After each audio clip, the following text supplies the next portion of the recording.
আচ্ছা, এই ছবিটা অনেক ভাইরাল হচ্ছে।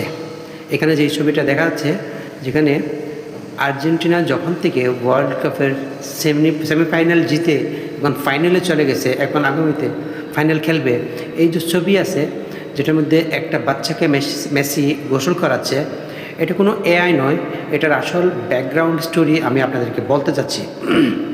2007-এ যখন মেসি একটা বাচ্চাকে কোলে নিয়ে গোসল করাচ্ছিল, যার নাম হলো লেমিন ইয়ামাল, ওই পরিবারের মানুষ তখন ছোট একটা চ্যারিটি অফার জিতেছিল। চ্যারিটি অফার হয়, আমি আপনাকে বলি, যেটার মধ্যে ফান্ড রাইজিং করা হয়, যেটার মধ্যে এরা এই পুরস্কার রেখেছিল যে জিতবে বার্সেলোনার যে কোনো স্টারের সাথে ওর সাথে ফটোশ্যুট করাবে। তো এতে তখন যখন জিতেছিল তখন নাম এসেছিল লিওনেল মেসির। তখন ওই ফটোশ্যুটটা মেসির সাথেই হয়েছিল।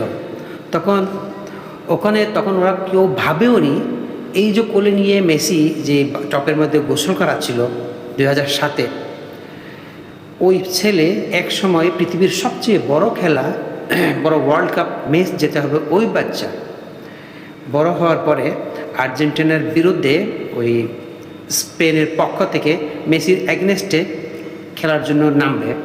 অর্থাৎ 19 বছর পর এই বাচ্চা যাকে মেসি গোসল করাচ্ছিল এখন ফিল্ডে নামবে, ফাইনালের মধ্যে নামবে, আর ও মেসির কাছ থেকে ওয়ার্ল্ড কাপ কেড়ে নেওয়ার চেষ্টা করবে, কারাগারি করার চেষ্টা করবে।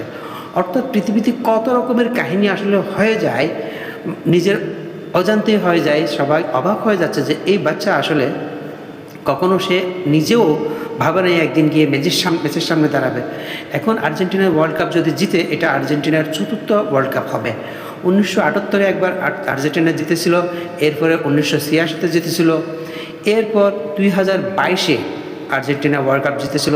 এরপর যদি এখন জিতে 2026-এ, তখন এদের চতুর্থ ওয়ার্ল্ড কাপ হবে। আর যদি স্পেন ওয়ার্ল্ড কাপ জিতে ফাইনালে, এটা স্পেনের দ্বিতীয় ওয়ার্ল্ড কাপ হবে।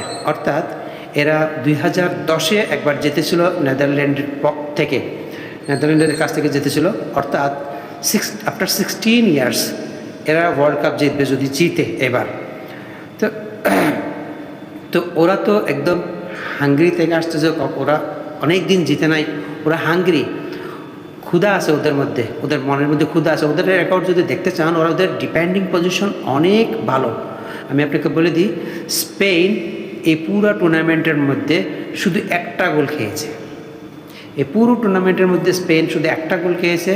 আর যে মেসেজগুলো আছে ওগুলোর মধ্যে কন্টিনিউসলি কনজিকিউটিভ ওরা 14 ম্যাচেস, পুরোপুরি 14 ম্যাচেস আনবিটেন খেলেছে। আর অন্যদিকে মেসি ইজ দ্য প্রিন্সেস, আর মেসির সাথে রেফারিও আছে। এখন দেখতে হবে এই ওয়ার্ল্ড কাপের মধ্যে স্পেন জিতে ওয়ার্ল্ড কাপ নাকি আর্জেন্টাইন জিতে। কমেন্টে আপনারা অবশ্যই বলবেন। Thank you very much for watching.